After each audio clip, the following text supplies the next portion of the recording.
For today's video ay magmi-me time tayo. So marami ng kalyo ang ating paa at ating talampakan. At gayon di mahaba na rin ang kuko ko, kaya naman naisipan kong magpa-foot spa.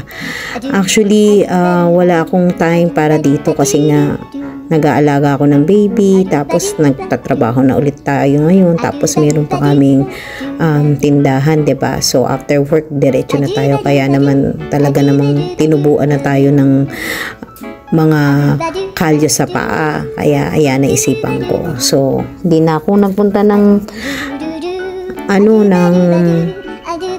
parlor, doon na lang ako sa ate ko kasi marunong naman siya at may gamit. So ayan, at least mura lang, 'di ba? Kaysa naman nasa parlor ka, mapapamahal ka pa. So ayan, binabad niya na yung paa ko para makapag-start na.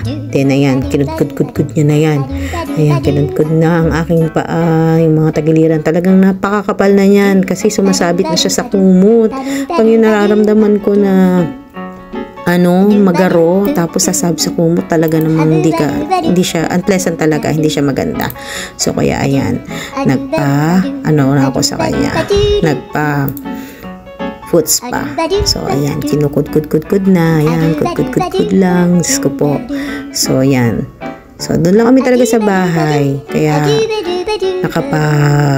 relax din. So at least, kasi si Keisha, pinapahawak-hawak ko lang. Alam mo naman si Keisha, ang hirap talaga pag may baby ka tapos breastfeed pa, ang hirap lumayo sa'yo. So talagang hindi ako makaalis ng bahay. So yan, problema ko talaga yan. Good thing na lang at meron nga kaming mga ganyang bagay, mga gamit sa bahay. At least makakamura ka na kaysa pupunta ka pa talaga sa parlor. Pero kung gusto nyo namang magpa-service din, kontakan nyo lang kami, pwede ma-open for service. Magdadagdag lang kayo ng konti kasi nga service yun, iba yung charge nyo, mamasahe pa siya, pero mura lang kumpara sa iba. So ayan, kud lang yan, ganyan. So matapos niyang ibabad, kukudkudin. Napakatagal talagang kudkudan yan. Ganun talaga pag masipag. Hindi ka na talaga sa sarili mo, o hindi mo na mabibigyan pansin sa sarili mo. Talagang kaya ilang buwan din yan.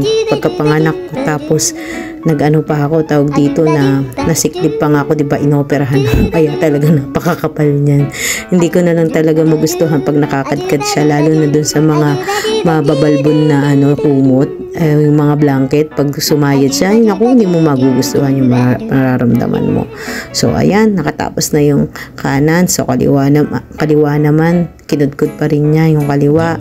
Ayan, same din, diba? Pag ganyan naman tayo kailangan parehas siya. So ayan, tapos ayan na nga, kudkud lang siya. And then after nyan, syempre magtitinda naman tayo. So talagang pinalinis ko lang siya. Ayoko naman, maramdaman mo lang na medyo makinis yung paa mo. Ayoko naman dumating sa point na talagang parang masasabihin ako ng tao, ano ba naman to, may trabaho tapos ganyan ang pag-iitsura. Syempre nakakahiya din naman. So kaya pinaayos ko na. Tapos si Papa, siya na ang buong bahala. Maaga pa naman, wala pa namang nabili, kaya ayan, pandalas na si ate. So ayun, and then after nyan, hinugasan na. Hinugasan na yung paa. Tapos kasi nga magpapa-pedicure naman ako, so nilinis niya yan. Nilagyan muna pala niya ng pula para magmukhang pula-pula yung yung paa natin, diba? Parang pinkish na pinkish ba.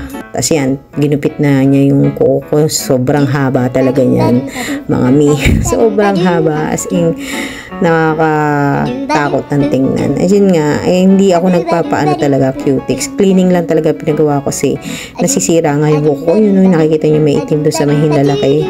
Yung parang itim na may nakakala nyo, yun, tawag dito lupa, pero wag ka. Para siyang, hindi ko alam kung punjay ba siya o nasira yung buhok ko, kaka-cutics. Kaya ngayon, hindi ko talaga siya pinapalagyan ng cutics. Talagang cleaning lang talaga yan. Tatanggalin ng ingrown, ganyan, isa-isa.